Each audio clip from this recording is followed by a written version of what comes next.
Now, I know that Game Week 35 has only just started, but there's already quite a lot to talk about, and you know that doesn't stop me making some FPL content.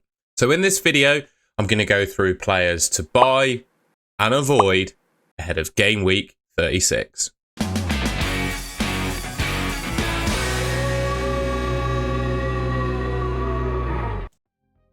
Starting to wonder what I'm going to do with myself during the summer. We've only got 3 game weeks. Well, after this one, 3 game weeks left of this FPL season. The announcement came before the Game Week 35 deadline, so you're probably aware already. We're not necessarily, or probably not going to get an exciting double game week in 36, although there's potential for one, and I'll let you know that in a second. So what we've realistically got to do to pick our players, I think, or players that we want to bring into our teams for Game Week 36 onwards, you've got to look at the remaining 3 fixtures. And I think there's a couple of things to think about. Number one is, well, how good are the fixtures that teams have got, right? And I've picked on the right-hand side here, I've got crests from clubs that I think have some pretty good fixtures. So I think Wolves, Brighton, Crystal Palace, Brentford, from an attacking perspective for them, I think those are pretty good fixtures. For Brentford, they've got Ipswich, Fulham, Wolves. I think that's pretty good. Forest have got 3 pretty good games as well. Forest have got 3 pretty good games as well in Leicester, West Ham and Chelsea. Villa have got 3 reasonably good games as well, I would say. Bournemouth, not in the best form at the moment, although they might turn that around against Arsenal this weekend. I'm recording this on Saturday morning. Basically, the reason I'm doing this is because Bristol City have possibly the biggest game I've ever witnessed in the club's history today. So I'm having to record this video early because I'll be going to the football later on. So yeah, Villa's fixtures are pretty good. I think Man City have got pretty good fixtures, and West Ham as well. And there's one other thing to consider, I think, as well, just beyond the fixtures that some of these teams have got. There's also teams that have actually got something left to play for, right? So the likes of Villa, Man City, Newcastle kind of fighting for those top 4 places. I'm doubtful we'll see some rotation, well, any rotation from those teams to the end of the season, because I imagine the race for top 4, European qualification, etc., will likely go down to the wire. So, yeah, there's a couple of factors to consider in that regard in terms of fixtures. So you've got teams that have good fixtures, and then also teams that still have something left to play for. And I would tend to, if I'm looking to bring players in, I would tend to pick players from teams that tick those boxes. So I mentioned, yes, we're not going to get a big exciting double game week in 36. So the 2 FA Cup finalists, Crystal Palace and Man City, their fixtures, but unfortunately, they're going to stay in Game Week 37. They're just going to move to the midweek of Game Week 37 rather than, Game Week 36 as we may have predicted. But with Spurs potentially reaching the Europa League final, I believe they have 2 or 3 days between the Europa League final and their fixture in Game Week 36 or something like that. They're very close to one another.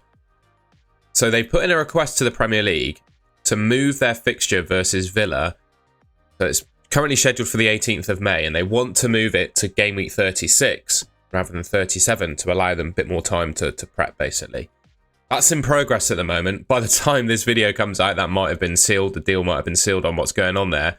I don't think Villa are particularly happy with it. They've fallen victim, I think, a couple of times this season to fixture scheduling. So Villa are opposing it, but Tottenham are pleading a case for it. So there could potentially be a double game week between Spurs and Aston Villa in Game Week 36. Can I really get all that excited about picking Spurs assets? Number one, probably not, because, well, they've not been very good in the Premier League. And number 2, well, Ange, I think, has said that it's pretty obvious that both Spurs and Man United are targeting the Europa League over the Premier League, and they're likely going to be resting their best players in the Premier League. But as a result, I just don't think it's worth picking Spurs assets. However, Aston Villa, I think you could well pick them. You know, if they've got a double involving Spurs, so who's their other fixture in Game Week 36? Let's have a quick look. So it's Bournemouth and Spurs could potentially be their double.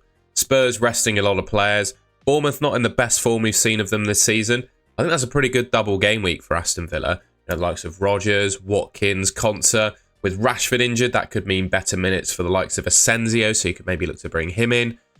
You know, I think there's a fair few options from Villa you can consider picking. And if they have a double in 36, well, I think they could be worth going for. So that's just something to monitor there on the fixtures. Not confirmed yet. We might get some news even before this video goes out, to be honest. But yeah, just keep an eye out on a potential Villa and Spurs double in 36.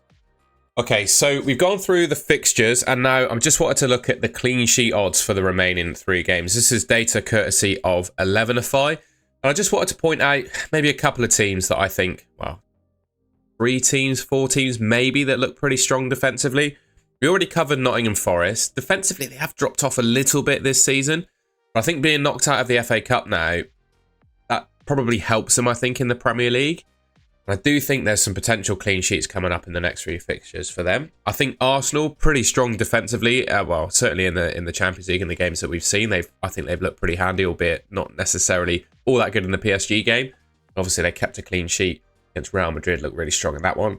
Man City as well, they've got 2 clean sheets on the bounce, albeit against relatively easier opposition, I would say. But, you know, they'll be fighting to get into Europe or into the Champions League. You know, something on the line in all of those 3 games. The clean sheet odds are pretty good. Everton, they've got a bit of a mixed bag of fixtures, but Game Week 37 looks pretty good for them. As I said, Forest already. Bournemouth, Game Week 38. Newcastle, Game Week 38. Crystal Palace, 37. You've got Brentford up there as well, although I'm not sure I'd back Brentford defensively. Anyway, I'm just rambling a little bit through those clean sheet odds there. I mean, you can pause the video and check them out for yourself and gauge your view. But I think in combination with looking at the clean sheet odds, and again, going back to the fixtures, I think you get a good idea of, you know, the kind of teams you want to be targeting from at least a defensive point of view. So defense is out of the way. Now we're looking at attacks. I think Man City have reasonably good projected goals. And again, going back to, they've got 3 pretty good fixtures and they'll have something on the line in pretty much all of those games, given that they want to qualify for the Champions League.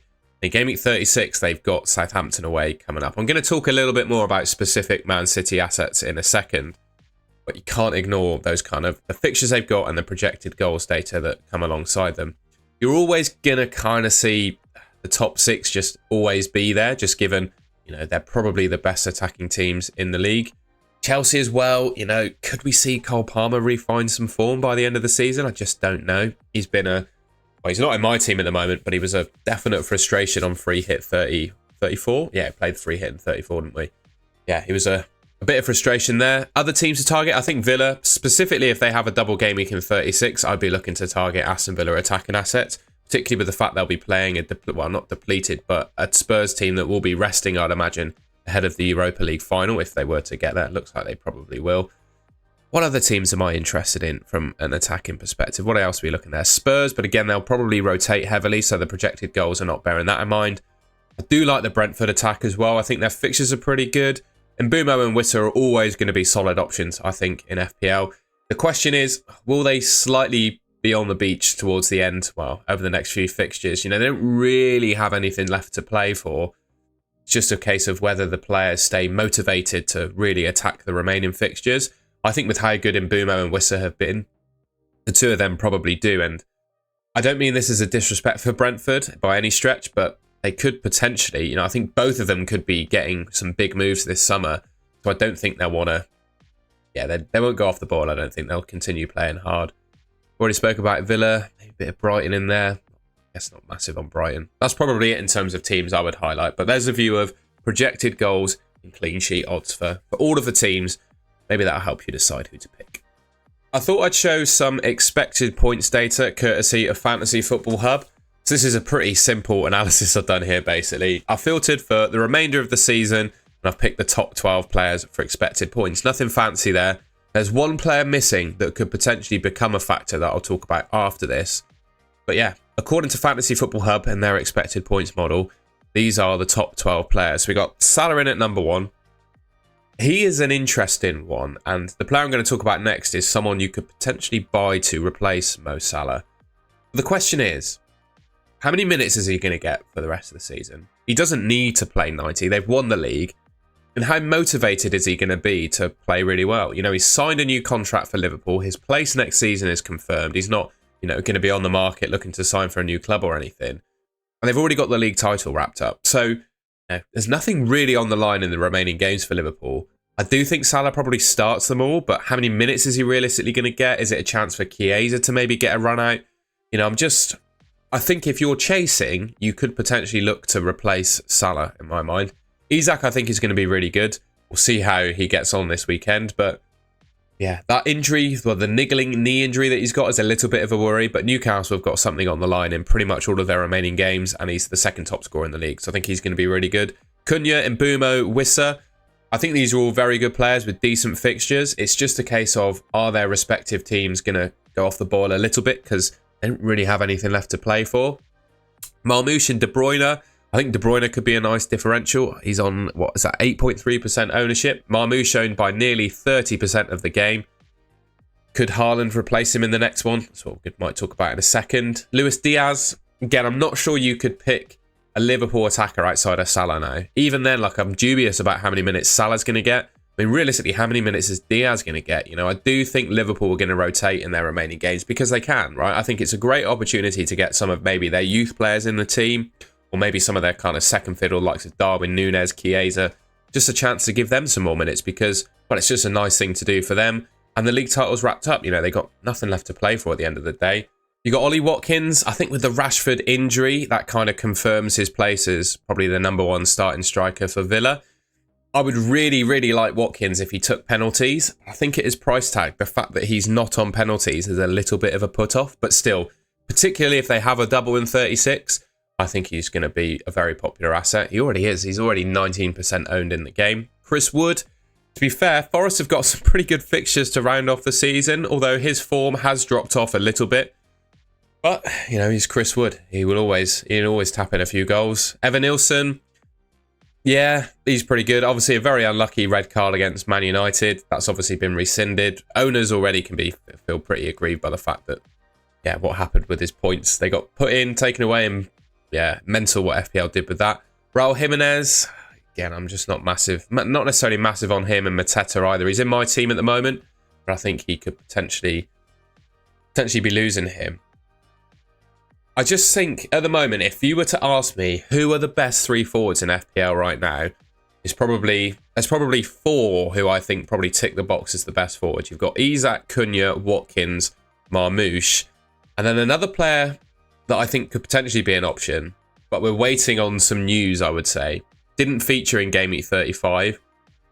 It's Haaland. Like, returning from injury, what are his realistic chances of starting against Southampton? You know, if we get a whiff that he is lined up to start, I think he could be a wonderful option. I really do. And particularly considering what I said about Salah, you know, league title being wrapped up for Liverpool, I just don't see why he would play 90 minutes for the 3 remaining games. It just seems a little bit pointless to me. Obviously, Arne Slot he's just won the league with Liverpool, right? So I can't really tell him what to do. But I do think, you know, if he's due to start, is there a case, particularly if you're chasing, is there a case to sell Salah to fund bringing in Erling Haaland? And I think those next 3 fixtures for Man City are pretty good. You know, the fact that there'll be something on the line for them in every single one of those games because they're chasing Europe or Champions League, I think he could be a really good option. And again, that Game Week 36 fixture against Southampton, you know, if we get a whiff that he's going to start, bringing him in and captaining him, I think could be a shrewd pick.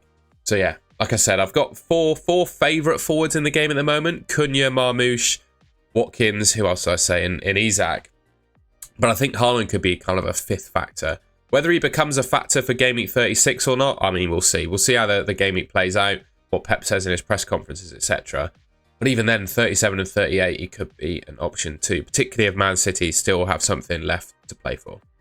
In continuing the Man City chat, I don't know how many of you are already tripled up on Man City at the moment, but they've kept 3 clean sheets in 5 games, and they've got Southampton away up next. I think Ruben Diaz and Guardiola are pretty much nailed on to start the remaining games for Man City now, unless they get injured. I just think there's a pretty good chance for clean sheet for them against Southampton. Now, what I will say, whilst they have kept clean sheets, I don't think they've been amazing defensively. You know, in those 5 games, they conceded basically 6 expected goals conceded. They've only conceded 3 actual goals. But Man City, historically, are kind of underperformers in terms of that. They concede, well, in seasons gone by, they've conceded a really low level of XGC, but still a fair few goals because somehow they just seem to concede loads of really low XG chances, really good goals. But I do think Ruben Diaz and Guardiola are amongst the 2 best defenders in the game. We saw in Game Week 35, Guardiola play at left back again, and we all know how attacking, you know, the attacking potential of Guardiola when he plays at left back. That's, I think, is going to return for the rest of the season now. Ruben Diaz doesn't really offer all that much attacking threat, but again, like I said, he's probably good. I think he's nailed on to play these 3 games unless he picks up an injury. Man City have got 3 clean sheets in the last 5 games, so yeah, I think their defensive assets could be could be on the cards again. And also, I think, for me, the best triple up, if from Man City, is, well, it's the one I've got. I don't really trust any of their midfielders in the game at the moment to start regularly enough or score enough points. I don't feel confident picking a Man City midfielder or recommending one. So for me, the best triple up for Man City at the moment would be these two, plus the forward or the player you think is going to start at centre forward for the remaining game, whether that be Erling Haaland or Marmoush. So yeah, I'd look to potentially target Man City for the rest of the season. All right, well, that's the end of the video. I hope you enjoyed that and found it useful. Usually I record these on a Saturday afternoon after the 3 PM kickoffs, but this video is a bit of an interesting one. Like I said, I'm heading to Ashton Gate to watch Bristol City play Preston. One game that we need to win, basically, to get into the playoffs. So I'm just not going to be around this evening, basically, to record as I normally do. So this video is being recorded on Saturday morning, but I still think the information I'm giving you here is relevant for Game Week 36 regardless. So one game week in particular, I hope you can understand the early upload and the fact that I can't really tell you much information about the Saturday games because, well, they'll have happened while this video is waiting to go up. So yeah, anyway, if you enjoyed the video, please leave us a like rating, subscribe to the Goal to Goal channel, which should be just here on your screen if you want to see more content from me and haven't already. And yeah, come on you Reds. Catch you in the next video.